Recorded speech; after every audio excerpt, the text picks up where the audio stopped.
Welcome students to the video part 2 of chapter mixture. In part 1 video of chapter mixture, we read about the properties of mixture. Let's revise them. The substances that make up a mixture are not bonded together. As a result, you can separate them from each other using physical methods. The physical properties of one substance are different from those of another.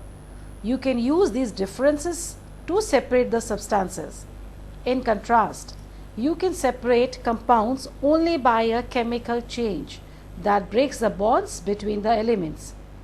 Substances that make up a mixture are not chemically changed. You can observe some of their properties in the mixture, like sugar water is a mixture of two compounds, sugar and water. After the sugar is mixed in, you can't see the sugar in the water, but you can still taste its property of sweetness. You can also observe some properties of the water, such as its liquid state. In this video, we will talk about methods of separation. We have 4 types of methods: separation of solids from a mixture of solids, separation of insoluble solids from liquid, third, separation of soluble solids from liquids, and fourth, magnetic separation. In this video, we will talk about the first one, separation of solids from a mixture of solids. But before we begin with it, let's understand what is the need for separation of a mixture. First one, to obtain two different but useful components of a mixture. Example, butter is a useful component which is separated from milk by churning. Second, to remove harmful components or impurities from a mixture. Example, small pieces of stones and husk are separated from rice or dal before cooking. Third, to remove useless components of a mixture.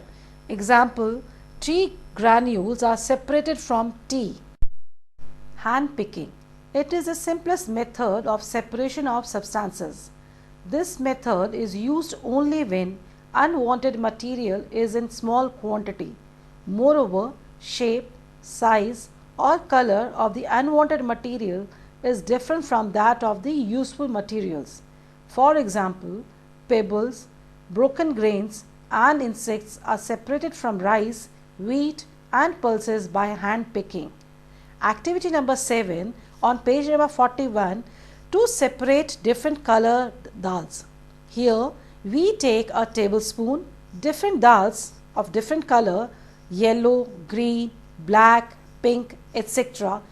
and then we collect 1 tablespoon each of different dals, that is yellow, green, black, pink, and we mix them together in a bowl. Now try to separate these different dals. What do we observe? We can separate a mixture of different colored dals by hand. Why? Because in the above activity, you could separate the dals as they were of different colors. Also, because the dals were mixed in small quantity. The method of separating components of different colors, sizes and shapes from a mixture by hand is called hand picking. Stones and husk can also be separated from rice by using the methods of hand picking. We can separate stones and husks from rice as their color, shape and size are different from rice. Thus, we conclude that the method of hand picking can be used to separate only those mixtures in which the components are mixed in small quantities first, second, can be easily picked by hand, third, have different sizes, shapes or colors. It is a method that generally used by the farmers to separate the grains from the stalks after harvesting. The dried stalks are beaten or threshed to separate the grains. However, in large farms, threshing is done by using threshing machines. When a farmer harvests a wheat or a paddy crop, he gets a large number of stalks mixed with grains. Many seed grains are attached to the stalk. These seed grains should be separated from the stalks. In order to separate seed grains from the stalks are beaten on wooden board. This process is called threshing. Machines and bullocks are used for separating grains on a large scale. Winnowing. It is an agricultural method developed by ancient cultures for separating grain from chaff. It is also used to remove weevils or other pests from stored grain. Threshing is the loosening of grain or seeds from the husk and straw. It is the step in chaff removal process that comes before winnowing. Therefore, winnowing is the method of separating husk from grains with the help of the wind. In this method of separation, the mixture of grains and husk is taken in a winnowing basket. The farmer stands on a raised platform and holds the winnowing basket at his or her shoulder height. He or she then tilts the basket, allowing the mixture of grains and husk to fall down slowly, shaking the basket continuously. The lighter husk particles get carried away by wind, whereas the heavier grains fall down vertically on the ground, forming a heap. Activity number 8 on page number 42, to separate a mixture of sand and bits of paper. Now the material required: dry sand, bits of waste paper, a cardboard and a stool. Now mix some bits of waste paper with dry sand. Place the mixture on a cardboard.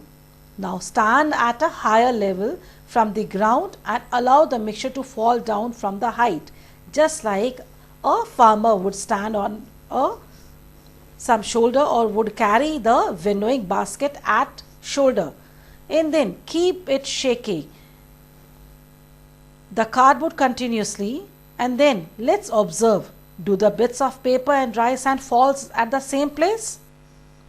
Paper are light, sand are bit heavier than paper. Which component gets carried away by wind, lighter or the heavier, that is sand or the waste paper? Which component falls down vertically and forms a heap on the ground? Observe, and after observing, what do we find? The bits of paper get carried away by wind and dry sand falls down vertically and forms a heap on the ground. What do we conclude? We conclude that a mixture of dry sand and bits of paper can be separated by winnowing. Fourth, sieving. Sieving is used to separate minute particles of different size, passing it through a sieve. Different size sieve are used to separate different types of mixture containing minute particles. Sieve is a device containing tiny holes and separates wanted elements from unwanted material.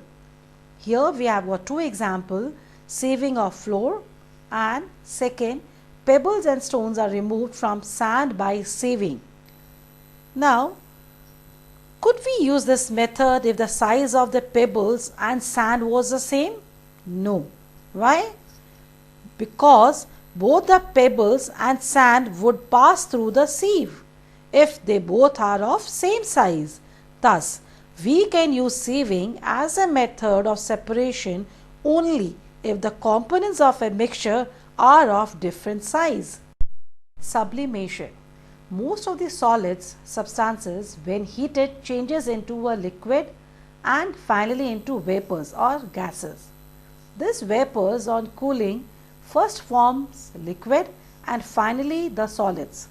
On the other hand, there are some solid substances like ammonium chloride which directly changes into vapors, that is gas, on heating, and the vapors gives back solid substances on cooling. The change of a solid directly into vapors on heating and of the vapors into solids on cooling is known as sublimation. Now, look at the definition here. Sublimation is the phase change from a solid to a gas without becoming a liquid first. That means from solid to gas directly without changing to liquid. Since this change absorbs energy, it is endothermic. Whereas on the other hand, deposition, it is a phase change from a gas or vapor into a solid without becoming a liquid first. So deposition is the opposite of sublimation. Since this change releases energy into a system, it is exothermic. Activity number 9 on page number 43. Here, to show the sublimation and deposition of ammonium chloride.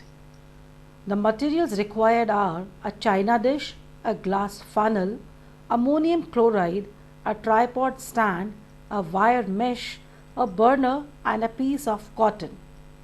Let's take a small quantity of ammonium chloride, crush it and put it in a china dish. Put the china dish on a wire mesh placed on a tripod stand and fix a burner below the wire mesh. Wire mesh is used so that it is balanced properly. Put an inverted glass funnel over the china dish. Plug the stem of the funnel with a piece of a cotton so that it does not evaporate, and once it starts boiling, whatever is there on the china dish is get collected in the inside wall of the funnel. Now put the burner on so that the arrangement is heated slowly and observe. What do we observe? Once it starts burning, the whatever is kept in the china dish, it will also get heated up. Once it gets heated up, the solid will burn and will change into vapors. That vapor, when it is not allowed to come out of the funnel, will get collected on the inside of the funnel. You will observe fumes or the vapors of ammonium chloride in and above the china dish. You will also observe thin layer of ammonium chloride formed on the inner wall of the funnel. Why? Because on heating, ammonium chloride is directly converted into gas or the vapors. Now these vapors, on moving upwards, cool and solidify as deposition on inner wall of a funnel. So in this process we are showing sublimation, that is when it is burned it directly changes into solid, that is sublimation. And then vapors, when they get cooled down, they get solidified and gets collected on the inner wall of the funnel, and that process is called deposition.